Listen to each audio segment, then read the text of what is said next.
દહેગામમાં petrol પંપો પર બંધના પાટિયા લાગ્યા તો ક્યાંક લાંબી કતારો લાગી. સમુદ્રમાં જહાજોની વિલંબતાથી દેશમાં અસર. વિદેશથી સમુદ્ર માર્ગેથી ઇન્ડિયા અને ગુજરાત આવતા પેટ્રોલ, ડીઝલ અને ગેસના જહાજો ભારત દેશના ગુજરાત રાજ્યમાં આવતા ઘણી વિલંબતાઓના કારણે ભારતના ગુજરાતના દહેગામ આવતી પેટ્રોલ ડીઝલની ટેન્કરોની મોટી અસર. દહેગામ શહેર અને તાલુકામાં આવેલા પેટ્રોલ પંપો પર અસર જોવા મળતા દહેગામના નાયરા પેટ્રોલ પંપ અને પાલૈયા ઇન્ડિયન ઓઇલ પેટ્રોલ પંપ અને કેશવર મહાદેવ રોડ પર હરખજીના મુવાડા ખાતે બે પેટ્રોલ પંપ પર પેટ્રોલ ડીઝલનો સ્ટોક નહીં હોવાથી પેટ્રોલ પંપના માલિકે સ્ટોક નહીં હોવાના પાટિયા લાગ્યા હતા.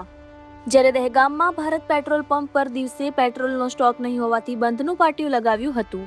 જ્યારે સાંજના સમયે ભારત પેટ્રોલ પંપે પેટ્રોલની ટેન્કર આવતા વાહન ચાલકોની લાંબી કતારો લાગતા લોકોને પોતાનો સમય બગાડી લાઇનમાં ઉભા રહેવું પડ્યું હતું. મોદી સરકારના શાસનકાળમાં માથાતોડ 43° તાપમાનમાં કેટલાક વાહન ચાલકોને પોતાના ટુ વ્હીલરોને ધક્કા મારવાનો વારો આવ્યો હતો.